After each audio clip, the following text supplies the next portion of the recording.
আবারও ভুয়া নির্বাচনের আলামত দেখা যাচ্ছে উল্লেখ করে জামায়াতে ইসলামের আমির ডক্টর শফিকুর রহমান বলেছেন, যে কোনো মূল্যে পাতানো নির্বাচনের সব ষড়যন্ত্র রুখে দেওয়া হবে। বিকেলে রংপুর জেলা স্কুল মাঠের জনসভা থেকে তিনি এই হুঁশিয়ারি দেন। ক্ষমতায় গেলে মদিনার আদলে ইসলামী সমাজ গঠনের আশ্বাস দেন জামায়াত আমির। রংপুর থেকে নূর হোসেনের রিপোর্ট। দেড় যুগ পর রংপুরে জামায়াতে ইসলামীর জনসভায় ঢল নামে জনতার। রংপুর জেলা স্কুল মাঠ পরিণত হয় জনসমুদ্রে। জেলা স্কুল মাঠের আশপাশের কয়েক কিলোমিটার সড়কে অবস্থান নেয় জামায়াতের নেতাকর্মীরা।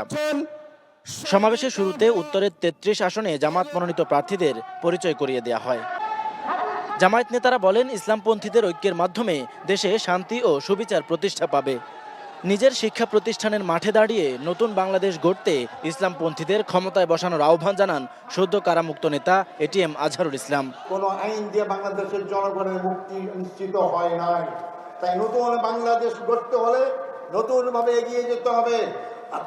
আল্লাহর আইন এবং সৎ লোকের শাসন, আল্লাহর আইন সৎ লোকের শাসনের মাধ্যমে বাংলাদেশ সার্বিকভাবে মুক্তি পাইতে পারে। সমাবেশে জামায়াতের আমির বলেন, হাসিনার স্বৈর শাসন হটানো মানুষ এদেশে আর কখনো ফ্যাসিবাদ মেনে নেবে না। ভোট কেন্দ্রে কোনো হস্তান্তর চলবে না, কালো টাকার কোনো খেলা সহ্য করা হবে না। এটা মনে রাখতে হবে। আবু সাইদের সঙ্গীরা তারা কয়েকশো জন দুনিয়া থেকে বিদায় নিয়েছে, শিক্ষা রেখে দিয়েছে, আওয়াজ তুলে দিয়েছে যে আমাদের এই লড়াই অব্যাহত থাকবে। নতুন বাংলাদেশের বিরুদ্ধে যে কোনো ষড়যন্ত্র মোকাবেলায় তরুণদের প্রস্তুত থাকার আহ্বানও জানান জামায়াতের আমির। Noor Hossain, NTV news, Rangpur. Bundle থাকলে প্রতি সেনমানিতে টাকা বাঁচবে।